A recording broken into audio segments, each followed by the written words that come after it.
ప్రభునందు ప్రియమైన వాళ్ళరా, మరొకసారి కూడి వచ్చిన మీ అందరికీ ప్రభువైన యేసుక్రీస్తు శుభనామపేట అందరికీ వందనాలు తెలియజేస్తున్నాను. దేవుడు అందరినీ ఆశీర్వదించి వర్ధిల్ల చేయునుగాక. గట్టిగా ఆమేన్. పరిశుద్ధ గ్రంథంలో గత వారంలో మనం చదువుకున్న లేఖన భాగము మొదటి కొరింథీయులకు రాసినటువంటి పత్రిక 11వ అధ్యాయము.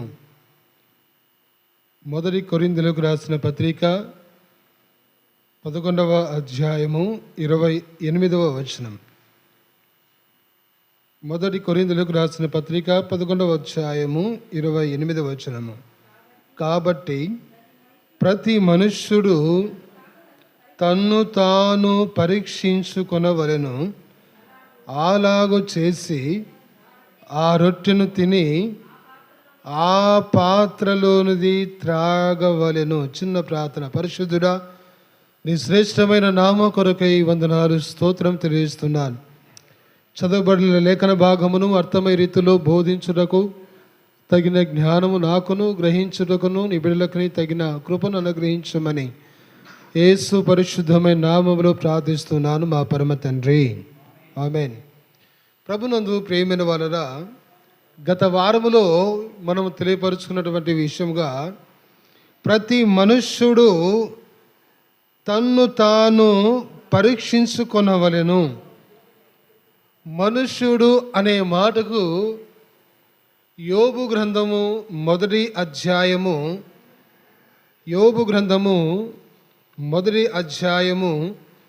మొదటి వచనంలో రాయబడి ఉంది. మనిషి అనే వాడికి 4 లక్షణాలు ఉంటాయని చెప్పాను.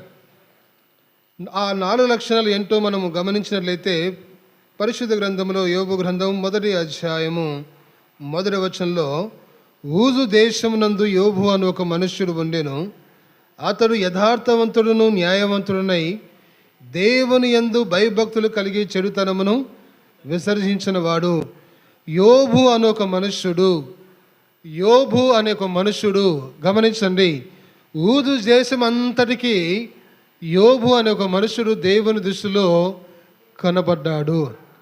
అతను ఏ రీతిగా ఉన్నాడని మనము జాగ్రత్తగా పరిశీలించినట్లయితే మొట్టమొదటిగా ఆ మనుషుడికి ఉన్నటువంటి ఒక మంచి 4 లక్షణాలు మనం గమనించినట్లయితే, అతడు యథార్థవంతుడు. మనుషుడికి ఉండవలసినటువంటి మొట్టమొదటి లక్షణం ఏంటనగా యథార్థత. అనగా తను వ్యక్తిగతంగా ఎలా ఉంటున్నాడో బహిరంగంగా అలాగనే ఉండడం అనేది యథార్థత. యథార్థవాది లోక విరోధి అని అన్నారు. ఎవరైనా కానీ ముక్కుసూటిగా యథార్థంగా మాట్లాడితే ఈ లోకము ఎవరికి ఇష్టం ఉండదు. కానీ యథార్థత అనేది ప్రభుకు చాలా ఇష్టము. యోబు తన జీవితంలో ఆ యథార్థతను కలిగి ఉన్నాడు కాబట్టి దేవునికి ఇష్టమైన వ్యక్తిగాను ఊజు దేశం అంతటికి కూడా ఈ యోబు అనేటువంటి యొక్క మనుషుడు దేవుని దృష్టిలో కనబడ్డాడు. ప్రభు దృష్టిలో నీవు నేను గుర్తించగలగాలి అంటే ప్రభునందు ప్రియమైన వాళ్ళరా, యథార్థత అనేది చాలా ముఖ్యం మన జీవితంలో. ఎందుకంటే ఈ రోజుల్లో యథార్థగా, నీతిగా, నమ్మకంగా ఉండడం అనేది చాలామందికి ఇష్టం ఉండదు. కానీ ఎవరికి ఇష్టం అంటే పరలోకమందున్న దేవాదేవునికి ఇష్టము. అందుకే ప్రభునందు ప్రియమైన వాళ్ళరా, యోబు అనేటువంటి ఈ మనుషుడికి కలిగిన 4 లక్షణాలలో మొట్టమొదటిగా మనం చూసాము, అతను యథార్థవంతుడు. రెండవదిగా వచ్చేసి న్యాయవంతుడు. ఈ లోకము అన్యాయమైనటువంటి లోకము. ఎక్కడ చూసిన అన్యాయమే, ఎక్కడ చూసిన దౌర్జన్యమే, ఎక్కడ చూసినా కూడా న్యాయమైన పరిపాలన అనేది తక్కువ కనిపించదు. ఒకటైతే జరిగేది ఇంకోటిది.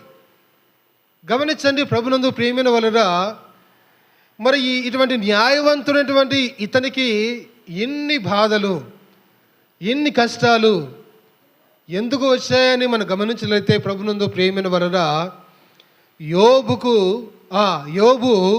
తను నిత్యము దేవునితో సహవాసం కలిగి ఉండడానికి తను మొట్టమొదటిగా అతను యథార్థవంతుడుగాను న్యాయవంతుడుగాను ఉంటూ వచ్చాడు. గమనించండి, యోబుకు తనకు ఆ కుమారులు చనిపోయిన తర్వాత భార్య వచ్చి అంటది, నువ్వు ఇంకనూ నీ యథార్థతను వదలకుండా ఉండవా, దేవుని దూషించి మరణము కమ్ము అని చెప్పేసి అంటది. గమనించండి, మన జీవితంలో ఎటువంటి పరిస్థితులు వచ్చినా, ఎన్ని ఆటంకాలు వచ్చినా, ఏ పరిస్థితి అయినప్పటికీ మాత్రమును దేవుడు మన పట్ల ఉంచిన నమ్మకత్వంలో యథార్థత ఎట్టి పరిస్థితుల్లో మనం వదిలిపెట్టకూడదని మనం చేస్తూ ఉన్నాం. యోబు అనేటువంటి ఈ మనుషుడికి 4 లక్షణాలు. 1, యథార్థవంతుడును న్యాయవంతుడునే ఉన్నాడు. 3వదిగా వచ్చేసి దేవుని యందు భయభక్తులు కలిగిన వాడు. 128వ దావీదు కీర్తనలో గమనించండి, ఎవరు దేవుని చేత దీవించబడతారు, ఎవరు దేవుని చేత మరి ఆశీర్వదించబడతారు అని మనం గమనించినట్లయితే, అదే 128వ దావీదు కీర్తన మొదటి వచనం చదివినట్లయితే, యెహోవా యందు భయభక్తి గలవాడు ఆయన త్రోవల యందు నడుచువారందరూ ధన్యులు. నిశ్చయముగా నీవు నీ చేతుల కష్టార్జితను అనుభవించేదవు, నీవు ధన్యుడవు, నీకు మేలు కలుగును. నీలోగిటి నీ భార్య ఫలించు ద్రాక్ష వల్లి వలె నుండును. నీ భోజన బల్ల చుట్టూ నీ పిల్లలు ఒలివ మొక్కల వలె నుందురు. యెహోవా యందు భయభక్తి గలవాడు ఇలాగూ ఆశీర్వదించబడును. సియోనుల నుండి యెహోవా నిన్ను ఆశీర్వదించును. ఎస్, యెహోవా యందు భయభక్తులు కలిగి ఉండడం ద్వారా గమనించండి, దేవుని యొక్క ఆశీర్వాదం పొందుతామనేది యోబుకు తెలుసు. అందుకే గమనించండి, ఊజు దేశం అంతటిలో కూడా యోబు అని ఒక మనుష్యుడు అనే మాట మనం చూస్తూ ఉన్నాం. దేవుని యందు భయము భక్తి కలిగినటువంటి వాడు. గమనించండి, పోయిన వారమే చెప్పాను, మన జీవితంలో ఈ భయము భక్తి అనేది ఎప్పుడు కనపడుతుంది? ఏదైనా శోధన కానీ మన దగ్గరకు వచ్చినప్పుడు కదా, ఏదైనా మరి దొంగతనం చేయడానికి అవకాశం వచ్చినప్పుడు చేయకుండా ఉండడం. పరిశుద్ధ గ్రంథంలోనే యోసేపు అనే వ్యక్తి ఉన్నాడు. పాపము చేయడానికి అవకాశం ఉన్నప్పటికీ కూడా యోసేపు తన జీవితమును తన పవిత్రతను కాపాడుకుంటూ వచ్చాడు. ఎందుకు? ఇంతటి దుష్కారము చేసి దేవునికి నేను దేవునికి వ్యతిరేకంగా ఏ పని చేయను అని యోసేపు తనకు తానుగా కాపాడుకుంటూ వచ్చాడు, తన శరీరాన్ని కూడా కాపాడుకుంటూ వచ్చాడు. యెహోవా యందు భయభక్తి కలిగిన వాడు ఆశీర్వదించబడగల మూల కారణం ఏంటంటే తన పరిశుద్ధతను కాపాడుకోవడము. ఈ రోజులో గమనించినట్లయితే ప్రభునందు ప్రియమైన వారరా, ఎక్కడ చూసినా అపరిశుద్ధతే, అపవిత్రతే.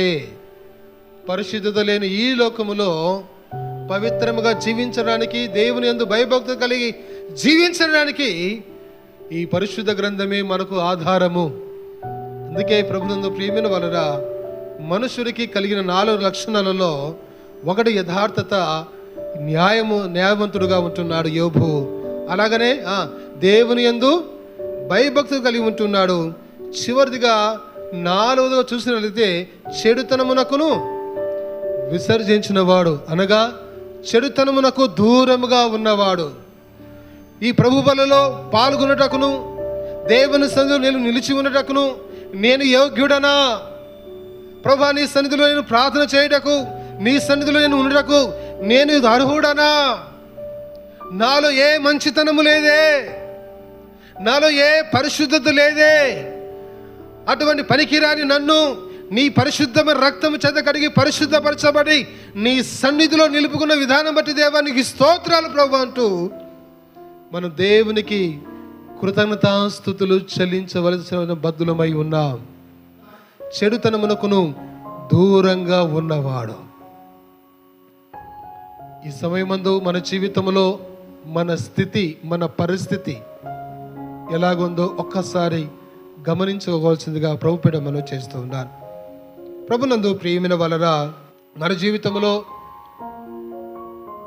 ఈ యొక్క మనకు మనముగా పరిశీలించుకోవాలి, పరీక్షించుకోవాలి అనుకున్నప్పుడు గమనించండి, హగ్గై గ్రంథం మొదటి అధ్యాయము 5వ వచనం. కాబట్టి సైన్యములకు అధిపతియగు యెహోవా సెలవిచ్చినది ఏమనగా, మీ ప్రవర్తనను గూర్చి ఆలోచించుకొనుడి.